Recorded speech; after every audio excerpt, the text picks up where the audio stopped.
ಸಾಯ್ಲಿಕ್ಕಾಗಲ್ಲ. Family photo ಚೆನ್ನಾಗೈತೆ ಅದಕ್ಕೆ. ಬರೀ ಇಂಥದೆಯ. ಎಷ್ಟನೇ ಕ್ಲಾಸ್ಲಾ?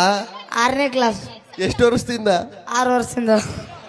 ಇದೆ, ಇಲ್ಲೊಂದು ಸಮಸ್ಯೆ ಖಂಡಿತ ಇದೆ. ಯಾಕೆ ಓದ್ತಾ ಇದ್ಯಾ? ಮದುವೆ ಆಗ್ಬೇಕಂತ. ಇದನ್ನೆಲ್ಲ ಕಣ್ಣಿಂದ ನೋಡಿ ಕಂಗಾಲ ಆಗ್ಬಿಟ್ಟಿದೀನಿ. ಆಲ್ರೆಡಿ ಹುಡುಗಿ ನೋಡ್ತಾ ಇದ್ಯಾ? ಹ್ಞೂ. ಅಳ್ಳ, ಇವ್ರ ಅಪ್ಪಮ್ಮ ಮಗ ಅಲ್ಲ, ಕಳ್ಳನ ಮಗ ಇವನು. ಬೇಕು. ಮದ್ವೆ ಆದ್ಮೇಲೆ ನಿಮ್ಮ ಅಪ್ಪ ಅಮ್ಮಂಗೆ ಏನ್ ಕೊಟ್ಟಿಯ? ಪಾಪು. ಎಷ್ಟು ಕೊಟ್ಟಿಯ? 1 ಡಜನ್.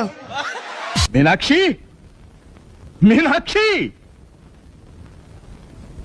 ಎಂಥ ಒಳ್ಳೆ ಮಕ್ಕಳಿಗೆ ಜನ್ಮ ಕೊಟ್ಟೆ. ಒಂದೊಂದು ಮುತ್ತು ಕಡೆ ತಪಸ್ಸು ಮಾಡಿ ಪಡಿಬೇಕಿಂತ. ಮದ್ವೆನಾದ್ರೂ ಎಷ್ಟಾದಿಯ?